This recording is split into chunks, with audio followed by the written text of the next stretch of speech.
La mort violente et extrêmement poignante de George Floyd le 25 mai 2020 sous les yeux des caméras a suscité une indignation de grande ampleur, non seulement dans la communauté noire, mais aussi au-delà, un peu partout dans le monde. Le procès du policier américain accusé de ce meurtre a commencé cette semaine, le lundi 29 mars à Minneapolis. Compte tenu de cette actualité, j'ai décidé de partager avec vous aujourd'hui la vidéo que j'avais enregistrée il y a près d'un an maintenant, au moment où se déroulaient ces manifestations d'indignation qui ont parcouru le monde. Bonjour à toi et bienvenue sur Jésus Africa, la chaîne qui contribue dès aujourd'hui à édifier l'Afrique prospère de demain grâce à l'émancipation mentale et financière des Africains.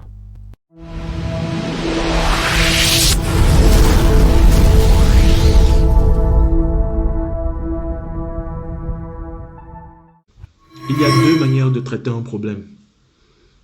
En prenant des mesures urgentes, ce que j'appelle l'action urgente, et en prenant des mesures importantes, ce que j'appelle l'action importante. Ceci est bien illustré dans l'adage qui dit « prévenir vaut mieux que guérir ». C'est nécessaire de guérir, mais c'est encore mieux d'aller plus loin en agissant de manière préventive. Bref, les actions importantes sont celles qui sont prises en amont pour éviter qu'un problème se déclare, ou alors à défaut, s'il se déclare, éviter qu'il le soit à trop grande échelle, que l'on puisse facilement le contenir, le maîtriser. Et l'une des caractéristiques des actions importantes, c'est que le plus souvent, les résultats ne se voient pas tout de suite. Je suis en train de créer l'entreprise Constructif.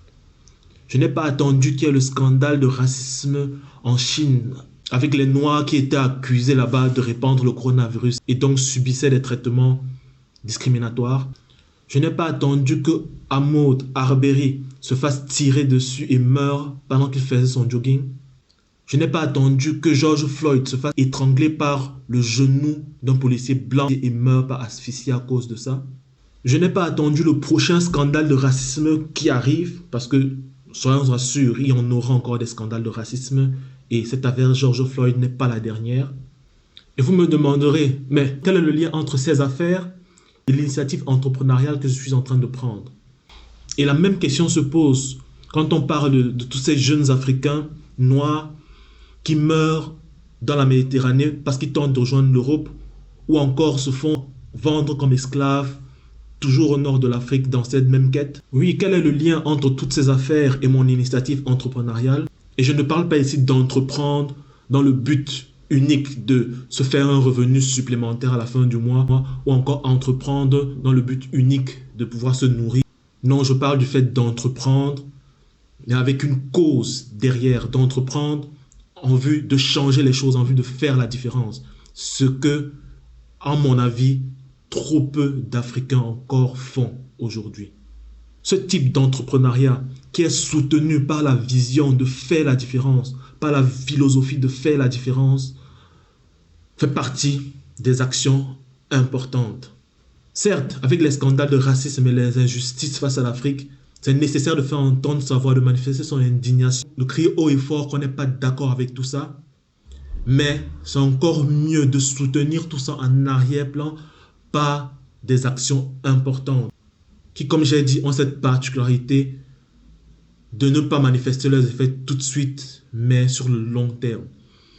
Oui, en créant des entreprises qui défendent cette vision de faire la différence, nous ne verrons peut-être pas l'impact demain ou après-demain, mais peut-être dans 10 ans, dans 20 ans, dans 30 ans seulement, ou même peut-être c'est dans la génération de nos enfants ou de nos petits-enfants que l'impact se fera voir concrètement. Mais c'est nécessaire d'agir maintenant et de prendre ces actions importantes, parce que si nous ne faisons rien aujourd'hui, nos enfants ou nos petits-enfants même risquent de subir tout ce qu'on est en train de subir encore aujourd'hui avec notre génération. Et les actions importantes sont aussi les plus difficiles parce qu'elles prennent du temps à travailler dans l'ombre sans voir les résultats tout de suite.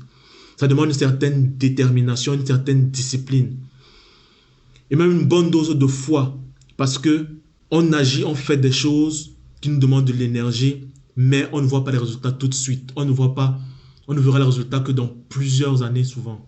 Mais ce sont pourtant ces actions importantes qui font la différence sur le long terme. Donc aujourd'hui, je suis en train de travailler à la naissance de cette entreprise Constructif. Je ne sais pas combien de temps ça va me prendre, mais certainement des années et du labeur. Mais une fois que cette entreprise naîtra, prendra forme et commencera effectivement à financer ces entreprises en les amenant à un nouveau niveau de croissance, elle contribuera ainsi à former davantage d'entreprises locales d'un niveau ou d'une taille considérable qui leur permet d'avoir un poids sérieux dans l'économie. Et voici comment la différence se manifestera à ce moment-là. Nous aurons contribué à créer des entreprises d'une taille considérable, c'est-à-dire à créer de nombreux emplois sur place en local.